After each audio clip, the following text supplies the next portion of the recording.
Chơi gà chơi. Bây giờ sao mình ăn tôi rồi lô cái lô li lô Cha mẹ thảo. Ôi chị chúa chả nó mất con người ta chả mới tôi cho con người. Lại.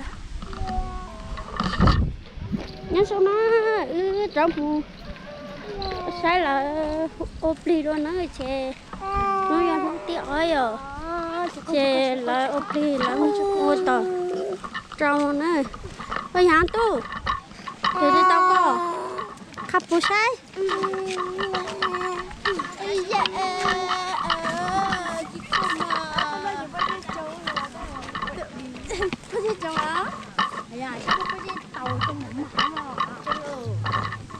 thế lại cho hủy nữa máy ăn một tao máy khắp bàn chi sai khắp bàn chi nhở bộ bao nhiêu thời gian nữa bao nhiêu nếu bao nhiêu cháu tu khắp một tao được thế mấy chị em không chơi nhá cha nói nhá anh nuôi rồi nhà máy tên đào máy nha hả máy cổ mai số ta đang thả số hoa máy cơ giờ là máy nãy nha nó ba khai áo ai có đó em hỏi chắc xuống nha nó chỉ hào bây giờ hào cả một cái này nữa áo như một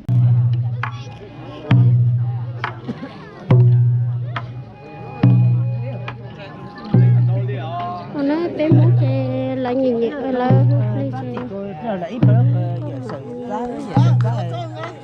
giờ sẽ bắt tròn biết chỉ tròn á cái bao tờ gì thế bây giờ cho bố nhà chẳng bắt tròn chẳng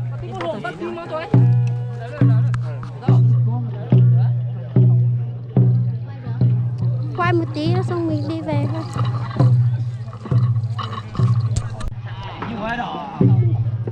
nói chè là mỗi tuổi như tuổi lại cho lỡ nó nữa thì tao nó lại tao thì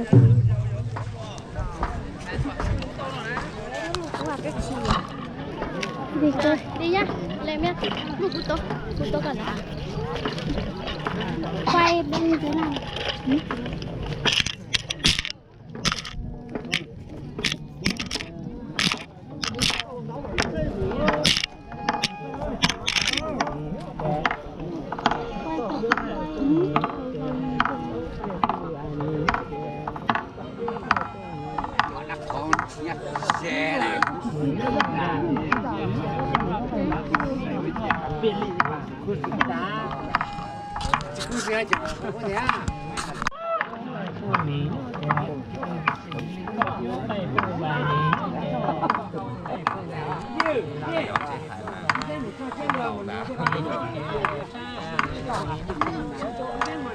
Đó.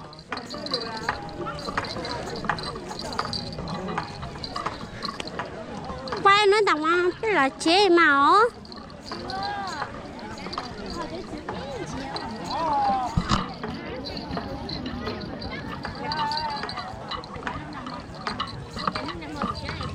neo ba phía nối ta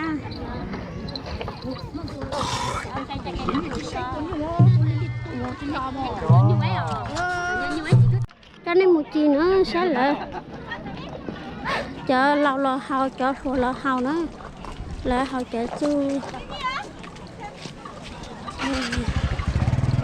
nữa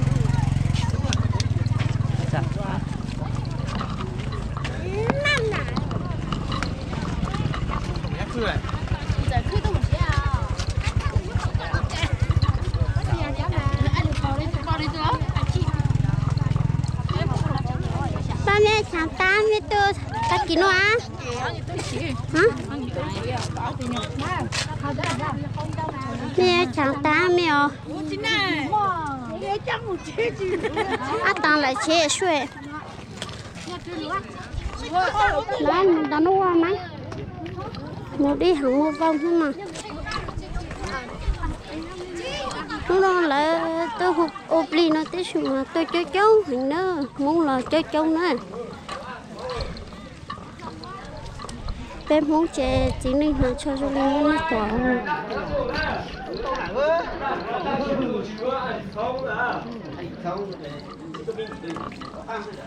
ai cho ai bôi sang xua mày ai ơ cha ai bự ai cơ ô nó ai tao đã ra chụp bự hai người chia mà nữa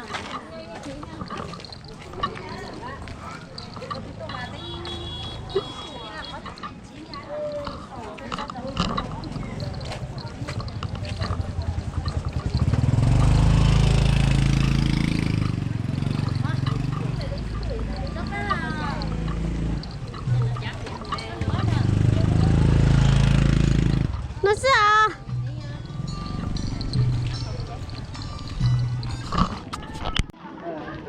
bên mua chè bên mua ít là có chủ thiên cho ở lúc cho thế lại lao nữa lại lao này bỏ cho đi luôn này nó là chè đi luôn mua chè cứ giờ là cho thế bây giờ chủ hàng có đồ cho đi luôn nữa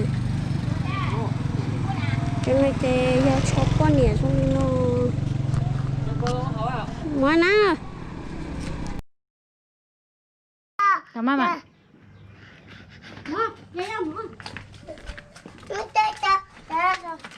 nhớ xong rồi nó cũng cho nên muốn thì giá xin nhá thầy các sông hả thầy các sông thầy khác cho nó đi đi cơ thầy các là rồi nữa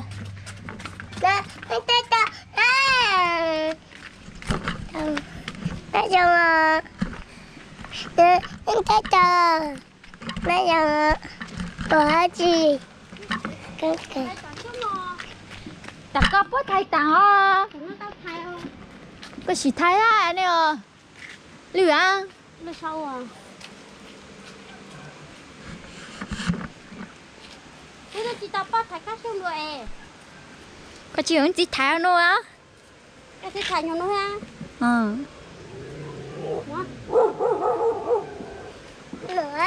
cái múa chim màu nhá chim bao oe chị bảo mà lỡ cái gì đứa ta có mà chứ mà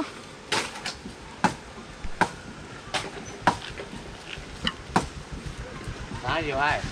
thầy các sông à Mua anu mua gì vô anu này anu này anu cũng mua cả là đâu mấy gì vô ấy tôi chỉ bao à mình nhớ tới trả chỉ bao rồi anu mà mình tàu rồi à ôi anu mình tàu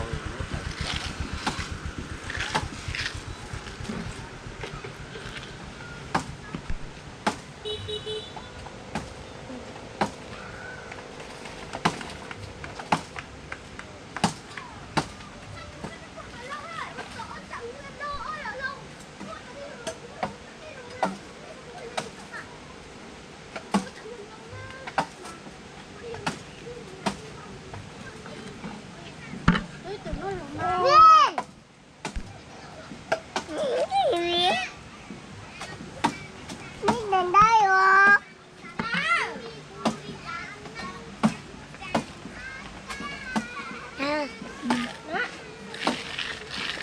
đó ơi mẹ đang làm gì à tìm sâu để ăn chim sâu ăn chim pinh ăn nó không vào nhà cả chim mẹ đây cái đội đầu của em cái đội đầu mẹ em đây ta cái này để đây cái của ai nè ông ta có cần đá lúa nữa đến đây được đây má chị thôi thầy các sông Momo chim mô ơi có trái có gì thầy sao chị mong có trái có thầy sao chị sao Momo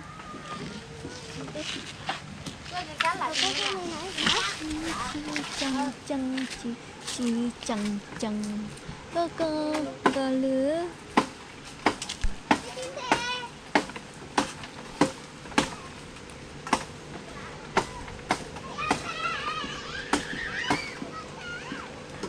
tôi mà bùa không mùa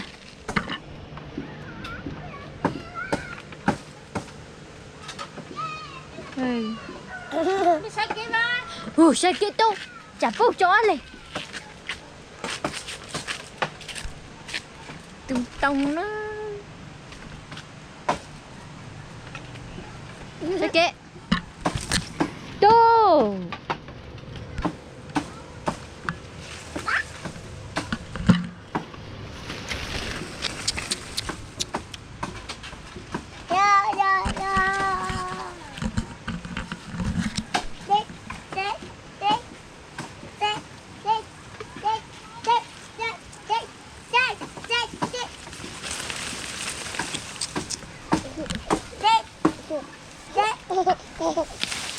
nè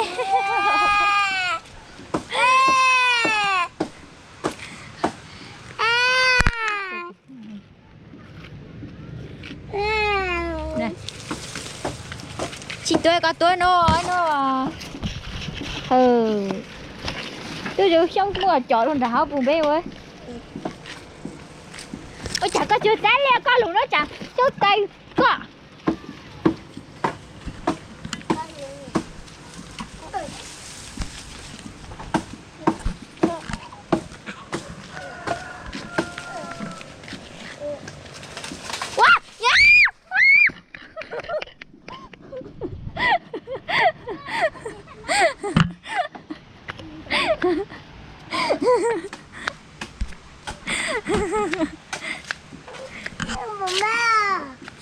ông bùm bé không?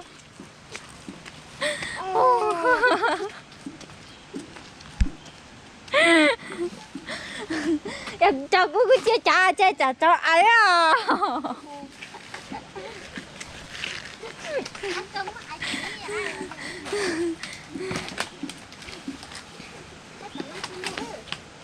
Giờ số có nó giờ số cũng môn tao cỡ nè. Giờ số có nó giờ số cũng môn tao cỡ nó. Ta你那人才几档呢？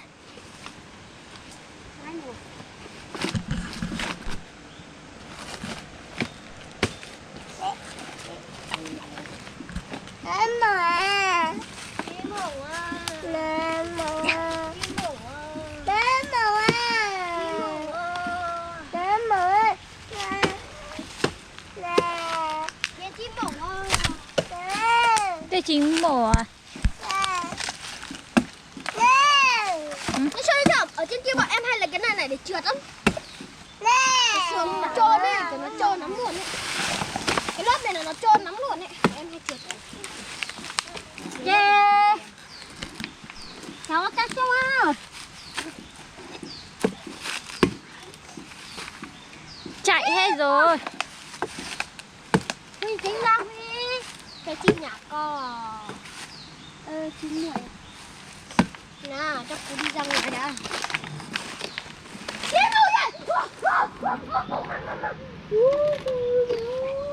Một để hư.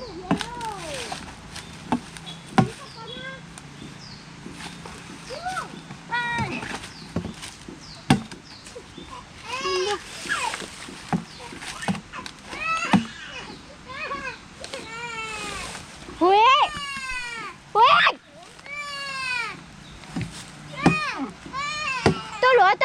Tôi rồi, cái gà chả mà đi nhiều tôi.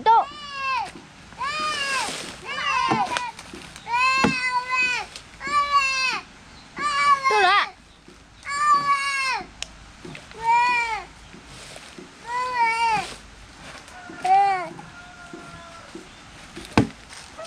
Chơi con lục vậy.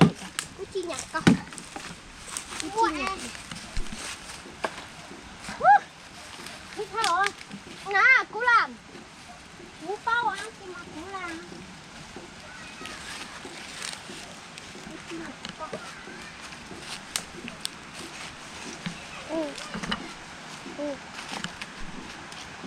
Nào, chưa có phòng. Gì ơi? Nhớ trả từ trang trả mà. Nào, chưa có phòng. à? Nè, chụp có không ơi. Bây giờ sẽ đi tao qua gì? Cái mũ rồi à. Chim mua. Chê, chim mua là số cao. Số số.